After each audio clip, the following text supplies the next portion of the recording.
Baik, Assalamualaikum warahmatullahi wabarakatuh. Perkenalkan, saya Nuk Fitriyanti. Kali ini saya akan mempresentasikan terkait hasil refleksi pengalaman belajar pada mata kuliah pembelajaran berdiferensiasi. Langsung saja, terkait indikator pertama ada review pengalaman belajar. Pertanyaan pertama, pengalaman apa yang berguna dan menarik dari mata kuliah ini? Menurut saya, pembelajaran berdiferensiasi merupakan pengalaman yang sangat berguna dan menarik dalam persiapan menjadi seorang guru. Pendekatan ini mencerminkan berbagai aspek dalam mata kuliah lain, terutama pemahaman tentang peserta didik, proses pembelajaran, serta prinsip dan asesmen di sekolah, khususnya sekolah menengah. Melalui pembelajaran ini, saya juga memahami beberapa miskonsepsi yang sering terjadi. Salah satunya adalah anggapan bahwa pembelajaran berdiferensiasi hanya diperuntukkan bagi siswa dengan kemampuan rendah atau berkebutuhan khusus. Padahal sebenarnya pembelajaran ini dirancang untuk semua siswa, termasuk yang berkemampuan tinggi. Selain itu, ada juga kesalahpahaman bahwa pendekatan ini tidak memiliki tujuan yang jelas, padahal justru bertujuan memberikan tantangan yang sesuai bagi setiap siswa. Banyak yang mengira pembelajaran ini hanya tren yang menuntut guru untuk berubah secara drastis, padahal sebenarnya memberikan fleksibilitas sesuai dengan kebutuhan siswa. Dengan memahami konsep yang benar, saya memahami dan yakin bahwa pembelajaran berdiferensiasi dapat menciptakan proses belajar yang lebih efektif dan inklusif. Lalu, pengalaman belajar apa yang berguna tetapi kurang menarik?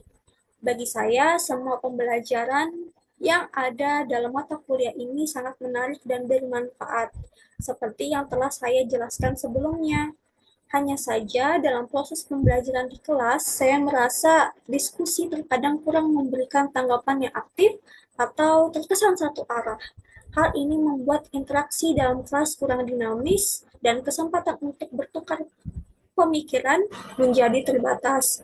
Padahal diskusi yang lebih interaktif dapat memperkaya pemahaman dan memberikan perspektif yang lebih beragam dalam menerapkan pembelajaran berdiferensiasi di kelas.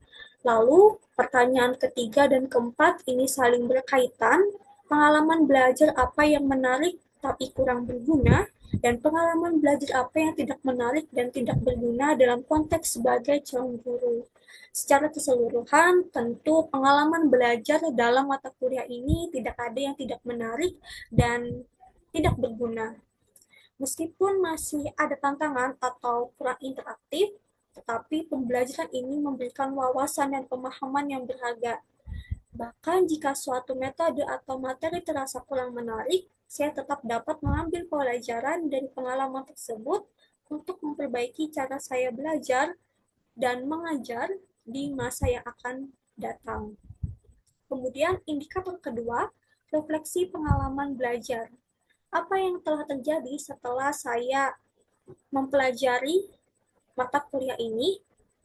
Tentu saya mendapatkan pengalaman yang berharga terkait asesmen dan penerapannya dalam pembelajaran berdiferensiasi. Pembelajaran ini memberikan pemahaman mendalam tentang asesmen yang tidak hanya berfungsi sebagai alat evaluasi, tetapi juga sebagai bagian dari proses pembelajaran itu sendiri. Saya memahami bahwa asesmen itu terbagi menjadi 3 jenis utama, yaitu asesmen sebagai proses pembelajaran atau as learning, asesmen untuk pembelajaran atau core learning, dan asesmen sebagai evaluasi akhir atau off learning.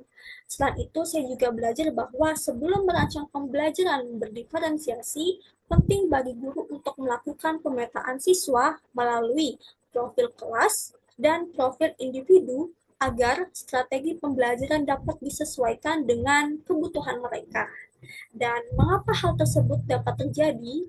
Hal ini terjadi karena pembelajaran berdiferensiasi tentu menuntut pemahaman yang lebih mendalam tentang karakteristik siswa. Pengalaman saya dalam pembelajaran asesmen mengajarkan bahwa asesmen formatif berpenting dalam proses ini. karena digunakan untuk memahami sejauh mana perkembangan siswa dan menyesuaikan strategi mengajar agar lebih efektif.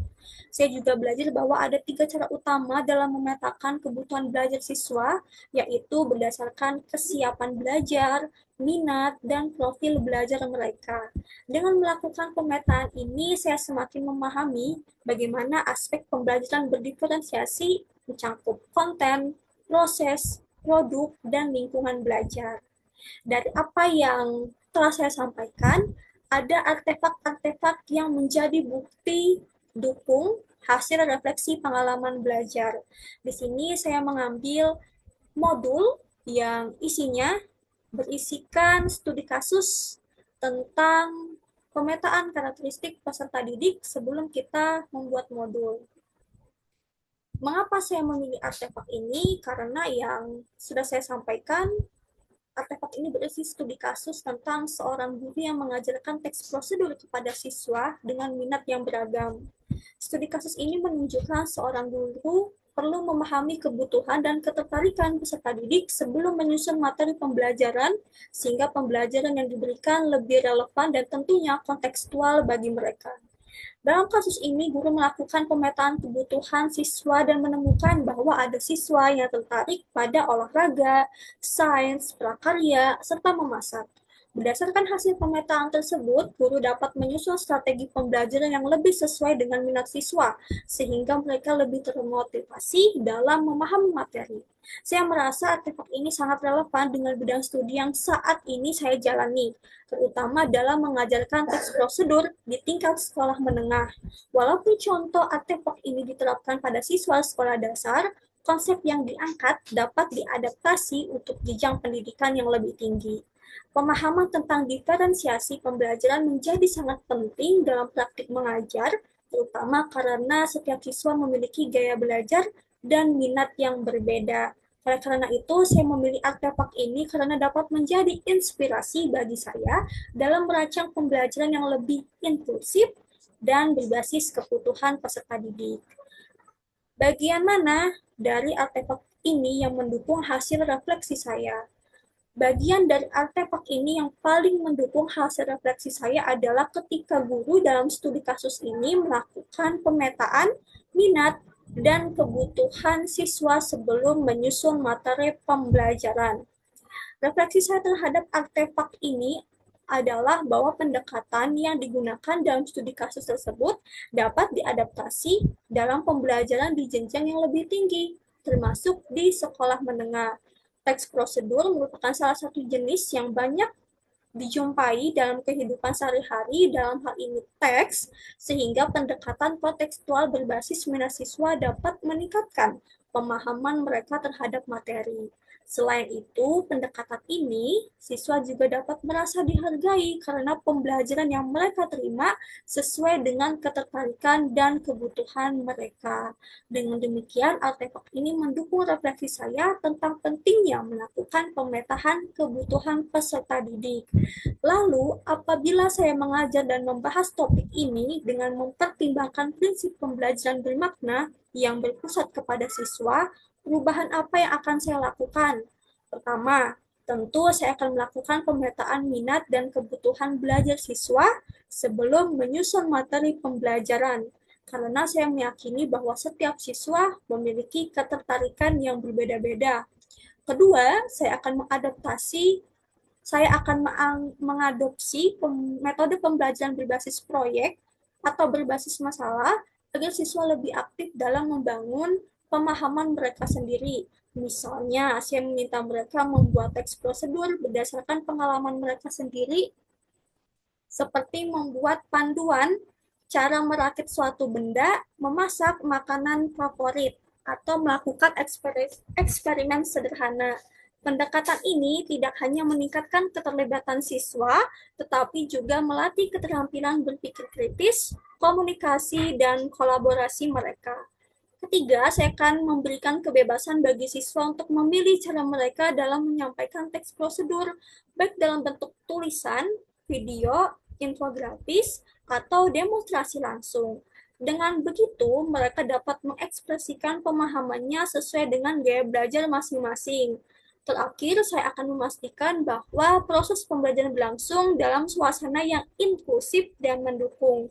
Saya akan memberikan perhatian khusus kepada siswa yang mungkin mengalami kesulitan memahami teks prosedur, serta menyediakan scaffolding atau bimbingan yang sesuai agar mereka tetap dapat mengikuti pembelajaran dengan baik.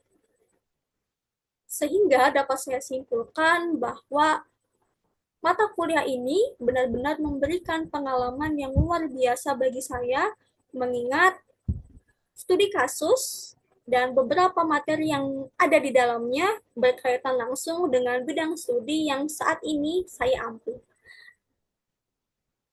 atau yang sedang saya ikuti.